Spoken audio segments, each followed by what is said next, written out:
Hi friends, welcome to Karthik Telugu news. ఇవాళ ఆశా వర్కర్ల గురించి ఒక ఇంపార్టెంట్ అప్డేట్ న్యూస్ అయితే రావడం జరిగింది. దీని గురించి మరిన్ని విషయాలు ఈ వీడియోలో తెలుసుకుందాం. దయచేసి ఈ వీడియోని ఎక్కడ స్కిప్ చేయకుండా చివరి వరకు చూడండి ఫ్రెండ్స్. అలాగే మా ఛానల్ సబ్స్క్రైబ్ చేసుకొని మాకైతే ఒక సపోర్ట్ అయితే ఇవ్వండి. వివరాల్లోకి వెళ్ళినట్లయితే ఆంధ్రప్రదేశ్ ముఖ్యమంత్రి చంద్రబాబు నాయుడు ఆశా వర్కర్లపై వరాల జల్లు కురిపించారు. ఎన్నో ఏళ్లుగా పెండింగ్ లో ఉన్న ఆశా వర్కర్ల సమస్యలను పరిష్కరించారు. ఆశా కార్యకర్తల గరిష్ట వయోపరిమితిని 62 ఏళ్లకు పెంచాలని నిర్ణయం తీసుకున్నారు. అలాగే ఆశా వర్కర్ల మొదటి 2 ప్రసవాలకు ఇకపై 180 రోజులు వేతనంతో కూడిన సెలవులు ఇస్తారు. ఇక చంద్రబాబు గ్రీన్ సిగ్నల్ ఇవ్వడంతో త్వరలోనే ప్రభుత్వం ఉత్తర్వులు జారీ చేయనుంది. ప్రస్తుతం రాష్ట్రంలో దాదాపు 42,752 మంది ఆశా వర్కర్లు ఉన్నారు.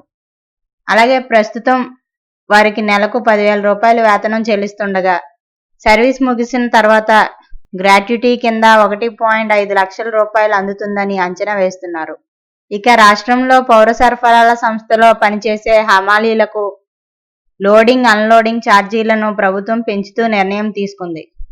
గతంలో క్వింటాలకు 25 రూపాయలు ఉండగా ఇప్పుడు 3 రూపాయలు పెంచి 28 రూపాయలుగా చేశారు.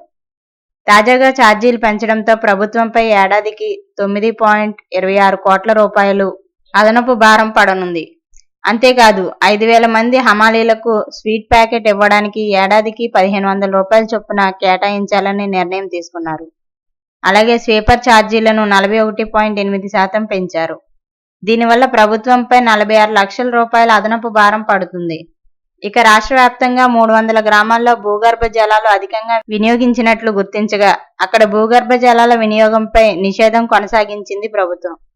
ఆయా గ్రామాల్లో పరిమితికి మించి భూగర్భ జలాలు వినియోగించినట్లు భూగర్భ జల శాఖ గుర్తించడంతో ఈ నిషేధాన్ని కొనసాగిస్తున్నట్లు ఉత్తర్వుల్లో పేర్కొన్నారు. అలాగే విశాఖలోని మెడ్టెక్ జోన్లో పెండింగ్ బిల్లుల కింద 33.97 కోట్ల రూపాయలు చెల్లించేందుకు అనుమతిస్తూ రాష్ట్ర ప్రభుత్వం ఉత్తర్వులు జారీ చేసింది. సో ఫ్రెండ్స్, ఇది update news. Thank you friends. Thanks for watching this video.